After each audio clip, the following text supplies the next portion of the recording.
الحمد للہ وحدہ والصلاة والسلام علی من لا نبی بعدہ اما بعد قال النبی صلی اللہ علیہ وسلم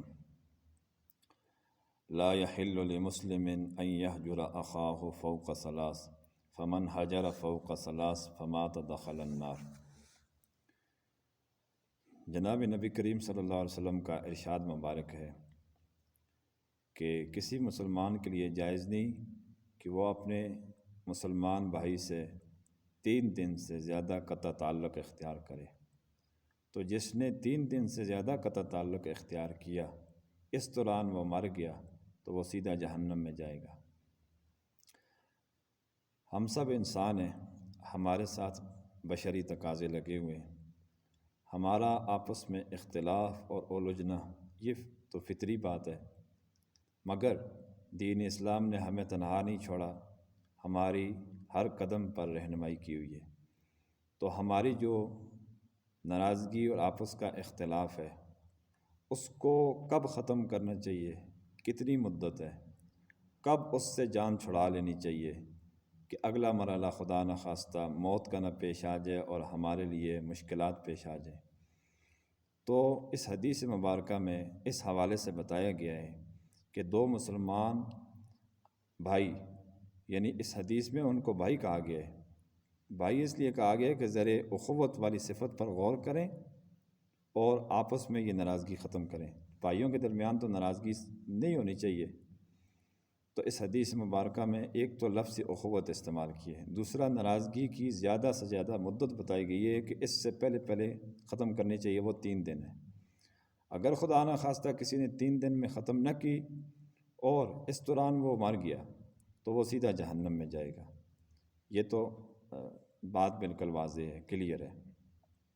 پھر ایک حدیث میں یہ بھی آتا ہے کہ جس نے صلح کے لیے پہل کی، 2 ناراض مسلمان بھائیوں میں سے جس نے بھی پہل کی تو اللہ تعالیٰ اس کو ڈبل اجر، یعنی 2 اجر عطا فرمائیں گے، ایک تکبر سے بری ہونے کا اور ایک ناراضگی ختم کرنے کا۔ تو یہ ناراضگی شریعت کے اندر سخت مذموم ناپسندیدہ عمل ہے، اس کی لمٹ بالکل کم رکھی ہوئی ہے، اور ہم لوگوں نے لمٹ آپس کی بڑھائی ہوئی ہے۔ خاوند بیوی کے درمیان ناراضگی ہے، تاجروں کے درمیان ناراضگی ہے، پڑوسیوں کے درمیان ناراضگی ہے، بہن بھائیوں کے درمیان ناراضگی ہے۔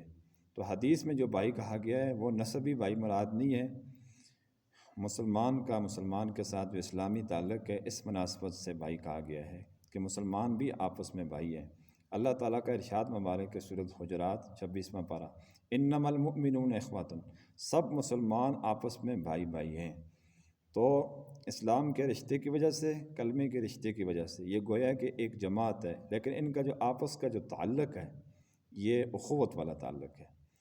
تو باقی جو مسلمان بھائی ہیں جن کے درمیان ناراضگی نہیں ہے، یا جن کے علم میں ہے کہ 2 مسلمان بھائی ناراض ہیں، ان کو چاہیے اصلحوا بین اخویکم، اے مسلمانوں تمہیں چاہیے کہ 2 مسلمان ناراض بھائیوں کے درمیان میں تم صلح کرا دیا کرو۔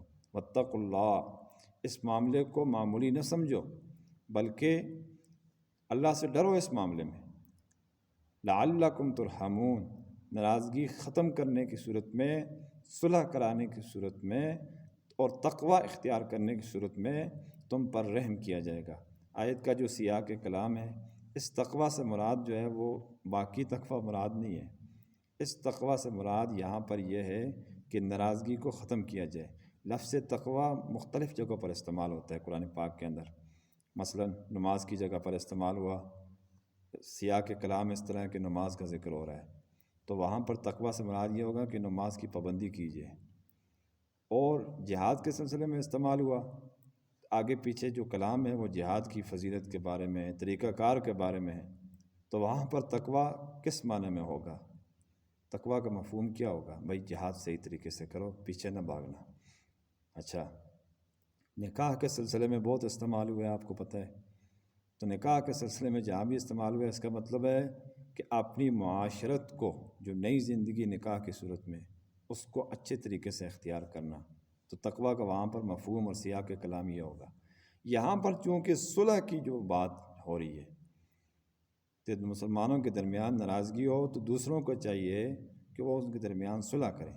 تو صلح کرانے والے بھی اور ناراض ہونے والے بھی ناراضگی کو معمولی کیس نہ سمجھیں، بلکہ واتقوا اللہ، اللہ سے اس معاملے میں ڈریں، تقوی اختیار کریں، لعلکم ترحمون، تاکہ تم پر یا ان پر رحم کیا جائے۔ تو آج کی بات یہی بتانی تھی، آپ کی گوش گزار کرنی تھی، تو حدیث مبارکہ بھی آپ کو بتا دی گئی ہے۔ تو ہماری جو